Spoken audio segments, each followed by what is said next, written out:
자, 생각해보세요. 여러분이 차를 사러 가는데 현대기아차밖에 없는 거예요. 뭐 돈 많은 사람들은 수입차 매장에 가도 되지만 우리 같은 보통 사람들은 수입차가 너무 비싸서 살 엄두를 못 내죠. 선택지가 없는 겁니다. 결국 현대기아차 매장에 들어갈 수밖에 없다는 거죠. 어떨 것 같으세요? 이게 가능성이 없는 그냥 상상 속의 이야기가 아니에요. 진짜로 현실이 될 수가 있습니다.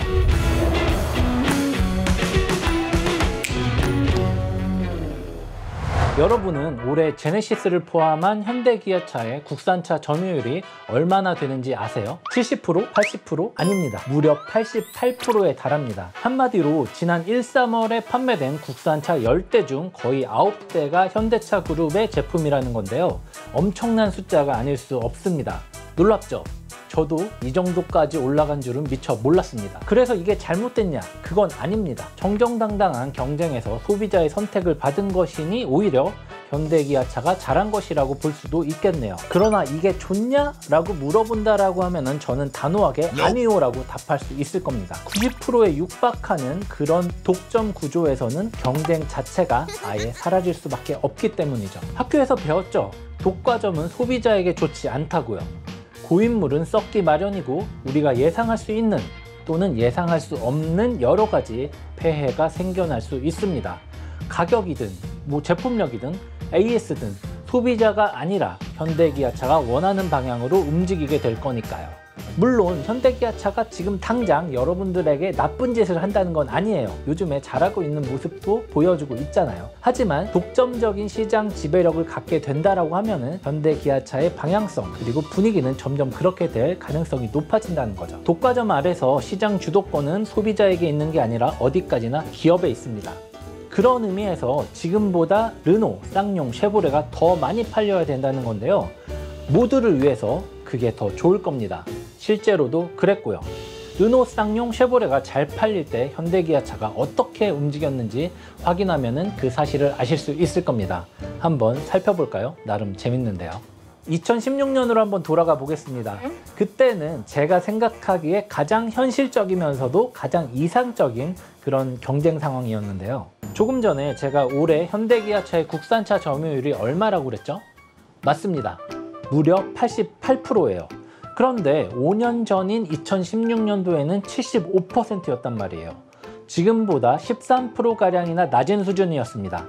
그 말을 반대로 하면은 르노, 쌍용, 쉐보레의 점유율은 지금보다 2배나 높은 25%나 됐다는 겁니다. 이때는 르노, 쌍용, 쉐보레가 현대기아차와 그래도 싸움이 좀 붙을 만한 그런 시기로 기자들 사이에서도 아직까지 회자되고 있습니다. 당시 가장 충격적인 사건은 누가 뭐래도 르노, 삼성 SM6 그리고 쉐보레 신형 말리부가 출시되면서 현대차 소나타의 목덜미를 잡고 그리고 기아차 K5를 쩌리로 만든 건데요. 일단 SM6는 2016년 3월에 나오자마자 6,751대를 팔아치우면서 국산 중형 세단의 절대 강자인 소나타를 제쳤습니다. 이게 얼마나 대단한 거냐면요. 소나타는 2000년부터 2015년까지 16년 동안 무려 11번이나 베스트셀링카 1위를 차지한 그런 국민차, 그런 모델입니다. 근데 난데없이 나타난 SM6가 나오자마자 얘를 탁 제쳐버린 거예요. 게다가 SM6는 고급화 전략을 사용하면서 택시 모델을 아예 내놓지도 않았던 거예요. 이런 상황에서 소나타를 제쳐버렸으니까 이게 얼마나 큰 사건이겠어요. 당시 소나타 판매량 중에서 택시 비중이 얼마나 되는지 아세요? 저도 정확한 숫자는 모르지만 당시 소나타에서 택시를 포함한 LPG 모델의 비중은 40%에 달할 정도로 높았습니다. 그리고 이 40% 중에서 택시 비중이 가장 높았겠죠. 같은 해 5월에 출시된 신형 말리부도 나오자마자 6,300대를 팔아치우면서 국산 중형 세단 시장의 판도를 바꿨는데요. SM6처럼 소나타까지는 잡지는 못했지만 K5를 밑으로 끌어내려 버리는데 일조하긴 했습니다. 그래서 이 당시에는 각 중형차들이 서로 자기네가 1등이라고 하면서 1위 싸움을 정말 치열하게 벌였습니다. 소나타는 전체 판매 1등, SM6는 영업용 빼고 자가용 판매 1등, 그리고 말리부는 가솔린 판매 1등 이런 식으로요. 본의 아니게 K5는 뭐 쩌리가 됐어요. 뭐 지금은 풀체인지를 거쳐서 소나타를 완전히 넘어선 국산 중형차 1위를 달리고 있지만요. 여기서 중요한 거는 이렇게 SM6와 말리부가 잘 팔리면서 현대기아차가 어떻게 움직였냐는데요. 현대차는 SM6가 나온 지 1년 뒤에 소나타에 뉴라이즈라는 이름을 붙인 페이스리프트 모델을 내놨습니다. 제 기억에 이렇게 이름을 더하면서 얼굴까지 확 바꾼 페이스리프트는 없었는데요. 근데 이 뉴라이즈도 딱히 성공을 거두지 못했습니다. 택시를 포함한 LPG 비중은 더 늘어나면서 소나타가 아무리 잘 팔리더라도 이제 소비자들한테 소나타는 택시라는 그런 놀림을 받게 된 시기입니다. 이에 현대차는 2019년 3월에 신형 소나타를 내놓습니다. 보통 현대차의 풀체인지 시기는 뭐 6년에서 7년 정도인데요. 소나타는 불과 5년 만에 신모델로 완전 바뀐 거죠. 여기에 기존까지 하지 않던 초강수까지 뒀습니다. 택시라고 놀림받는 것을 의식했는지 신형 소나타는 택시 모델을 출시하지 않기로 한 거죠. 지금까지도 현대차는 이 약속을 잘 지키고 있습니다. 많은 소비자들이 의심을 하기도 했지만 뉴라이즈 모델만 택시로 판매하고 DNA8은 택시를 판매하지 않고 있습니다. 소나타보다 더 급한 건 K5였습니다. 소나타, SM6, 말리부, K5 이런 식으로 판매 꼴찌가 돼버리니까 기아차에서도 가만히 있을 수는 없었죠. 2015년 7월에 출시됐던 2세대 K5를 2019년 12월 그러니까 불과 4년 5개월 만에 3세대 신형 모델로 바꿔버렸습니다. 소나타처럼 택시도 내놓지 않고요. 결과는 여러분이 아시는 것처럼 대성공을 거뒀죠. 물론 현대차가 완전 100% SM6와 신형 말리부 때문에 이렇게 바뀌었다고는 장담할 수 없습니다. 하지만 출시 시기를 앞당기고 상품성을 더 향상시키는데 이들의 영향이 없었다고는 말할 수 없을 겁니다.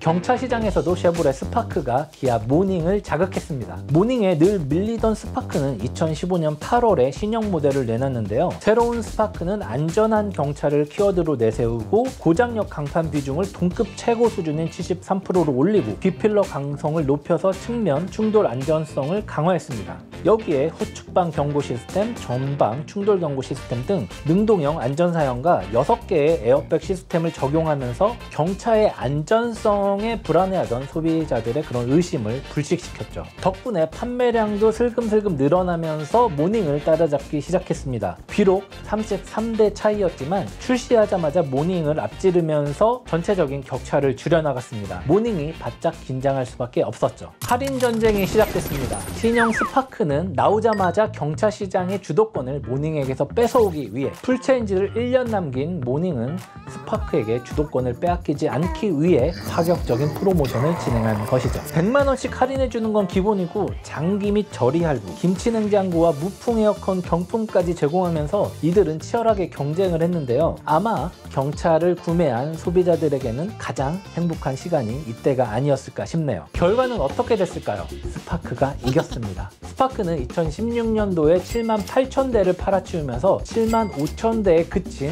모닝을 3,000대 차이로 제치면서 경차 1위 자리에 올랐습니다. 전체 순위에서도 5위까지 껑충 뛰어올랐고요. 더 재밌는 거는 기아차의 움직임입니다. 안전한 경차를 내세운 스파크에 맞서서 통뼈 경차란 슬로건으로 모닝을 어필했습니다. 물론 슬로건에 맞게 뼈대도 강화하고 다양한 사양도 넣으면서 안전성을 향상시켰죠. 가격이 오른 건 사실이지만 덕분에 소비자들은 보다 더 안전해진 경차를 여러 프로모션 혜택을 받으면서 구매할 수 있었습니다. 스파크가 이렇게까지 잘 팔리지 않았다면 기아차가 모닝에 이렇게까지 투자했을까는 지금도 의문인데요. 대체 불가능한 경차 레이를 기아차가 어떻게 취급하는지 보시면 잘 아실 겁니다.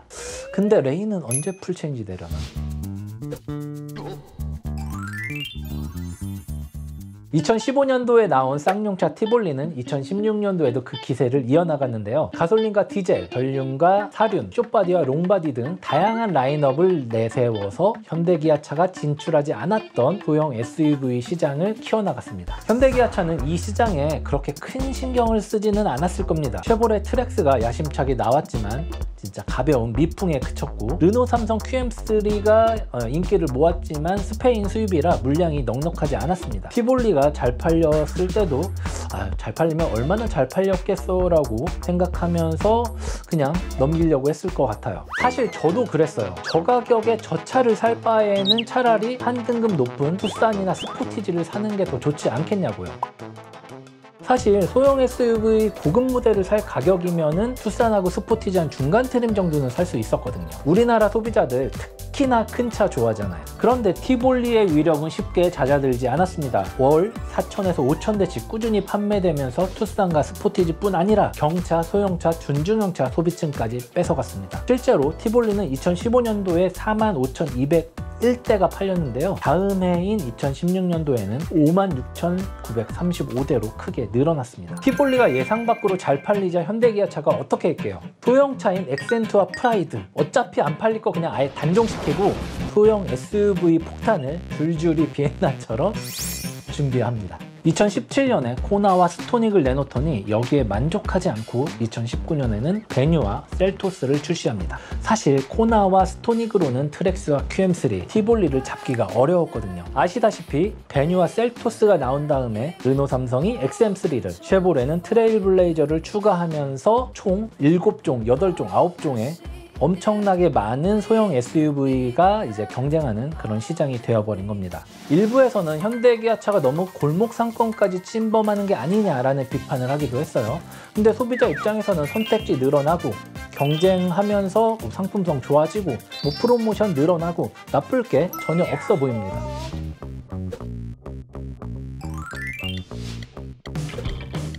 사실 이런 현대기아차의 독과점 상황은 어느 정도 예견된 바이기도 한데요. 회사 규모에서 르노, 쌍용, 쉐보레는 현대기아차의 상대가 절대 될 수가 없습니다. 모든 차급을 아우르는 다양한 라인업, 빠르게 바뀌는 모델 체인지, 끊임없이 나오는 완전 신차, 눈 돌아갈 다양한 옵션, 넓고 촘촘한 AS망, 중고차 가격 방어. 실제로 현대기아차는 압도적인 자본과 물량을 바탕으로 르노, 쌍용, 쉐보레를 아사시키고 있는 모양새인데요. 다시 한번 말씀드리지만 이게 잘못됐다라는 건 절대 아니에요. 르노, 쌍용, 쉐보레가 점점 사라지고 있는 이런 상황은 문제가 있어 보인다는 거죠. 앞서 말했듯 르노와 쌍용, 쉐보레가 잘 팔리는 게 현대기아차의 꼭 나쁜 것만은 아닙니다. 이들은 현대기아차의 충분한 자극제가 되거든요. 선의의 경쟁을 통해서 더 좋은 차를 만드는 것, 그리고 이런 경쟁의 혜택이 궁극적으로 소비자에게 돌아가는 것, 이게 바로 제가 생각하는 우리나라 자동차 시장의 올바른 모습인데요. 실제로 르노와 쌍용, 쉐보레가 잘 팔리면 잘 팔릴수록 현대기아차는 발빠르고 적극적으로 움직이는 모습을 보여준 것도 사실입니다. 물론 가장 먼저 선결돼야 될 조건은 르노, 쌍용, 쉐보레가 노력을 통해 이런 상황을 스스로 극복해내야 한다는 겁니다. 소비자에게 안 팔리는 차를 만들어 놓고 왜 안 사냐고 나무랄 수는 없는 노릇이잖아요. 더 좋은 차를 만들던, 가격 경쟁력을 갖추던, AS망을 탄탄하게 하던, 멋진 마케팅을 하던 소비자들이 선택할 이유 하나 정도는 꼭 만들어줘야 된다는 거죠. 소비자들도 이들 브랜드가 가지고 있는 나름의 장점을 무시하는 태도를 지향해야 합니다. 더 좋은 차를 만들어서 한 대라도 더 팔려는 이들의 노력을 응원해주면 좋을 것 같은데요. 르노와 쌍용, 쉐보레가 당장 망해도 상관없다는 듯이 말하는 일부 네티즌들의 그런 반응을 보면은 저는 개인적으로 매우 속상하더라고요. 르노는 유럽에서 베스트셀링카를 휩쓰는 브랜드입니다. 중형 이하의 작은 차를 가장 잘 만드는 회사 중 하나로 유럽의 험한 도로를 거침없이 달리는 탄탄한 주행 성능을 자랑합니다. 쌍용은 프레임바디와 픽업 트럭을 앞세운 정통 SUV를 꾸준히 추구하고 있습니다. 안정적인 차체에서 나오는 험로 주파 능력, 실용적인 공간 활용은 발군인데요. 수도권을 벗어날수록 쌍용차가 많이 보이는 이유가 분명히 있겠죠. 쉐보레는 미국 특유의 감성과 여유로움, 넉넉함을 자랑하는 브랜드입니다. 넓은 땅덩이를 달려야 하니 기본적으로 튼튼한 차를 만듭니다. 현대 기아차에서는 찾아볼 수 없는 다양한 라인업을 갖춘 것도 장점입니다.